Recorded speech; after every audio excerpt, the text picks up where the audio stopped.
Hi అండి, అందరు ఎలా ఉన్నారు? నేనైతే బాగున్నాను. అందరు బాగుండాలని కోరుకుంటానండి. ఈరోజు మనం చికెన్ కర్రీ విత్ కర్డ్ వేసి కర్రీ అయితే చేస్తున్నామండి. Gravy type.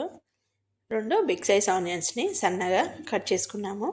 కొద్దిగా ఆయిల్లో వేసుకున్న తర్వాత 1 స్పూన్ పసుపు వేసి బాగా కలిపేసుకుందామండి. అందరికీ తెలిసే ఉంటుందండి, తెలియని వాళ్ళ గురించి అయితే షేర్ చేస్తున్నాం ఫ్రెండ్స్, అంతే. కొంచెం అల్లం వెల్లిపాయ పేస్ట్ వేసి బాగా కలిపేసుకోవాలండి. చికెన్ని బాగా వాష్ చేసి పక్కకు పెట్టుకున్నాము. సాల్ట్ వాటర్లో వాష్ చేసిన తర్వాత పక్కకు ఉంచుకున్నాము. దాన్ని దీంట్లో వేసుకోవాలండి. ఇప్పుడైతే కొద్దిగా కరివేపాకు వేసాము. చికెన్ని కూడా వేస్తున్నాము.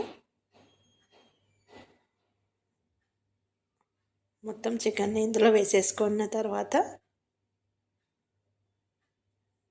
బాగా కలిపేసుకోవాలండి. 2 kgs చికెన్ కలుపుతున్న తర్వాత ఇందులో పుదీనా కొత్తిమీర వేసుకోవాలండి. ఇది కడాయిలో కొంచెం సరిపోలేదు, అందుకని ఇంకో దాంట్లో ట్రాన్స్ఫర్ చేసుకోవాలి.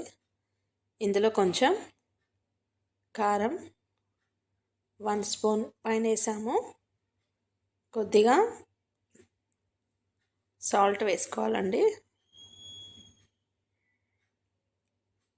సాల్ట్ 1 స్పూన్ వేసాము. బాగా మిక్స్ చేద్దాము.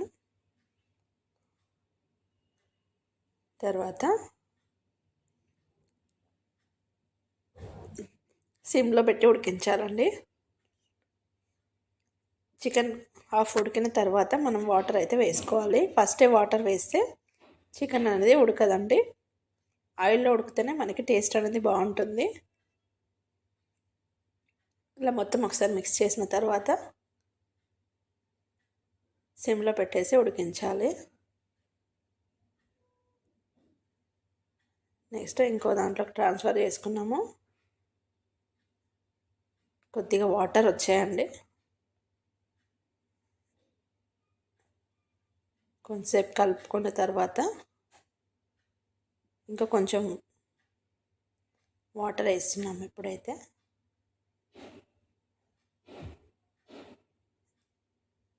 ఒక 5 minutes ఇలాగే ఉడికిచ్చేద్దాం. కొంచెం గరం మసాలా వేసామండి, ఇంట్లో ప్రిపేర్ చేసింది. ఇందులో కొంచెం చికెన్ మసాలా. ఇప్పుడు చిన్న కప్ అంతా పెరుగుని మిక్సీ పట్టేసి వేసాము. గ్రేవీ టైప్ వచ్చిందండి. కొత్తిమీర వేసి సర్వ్ చేయాలంతే అండి. కొంచెం కొబ్బరి పొడి. వీడియో నచ్చితే లైక్ చేయండి, షేర్ చేయండి, సబ్స్క్రైబ్ చేయండి ఫ్రెండ్స్. థ్యాంక్స్.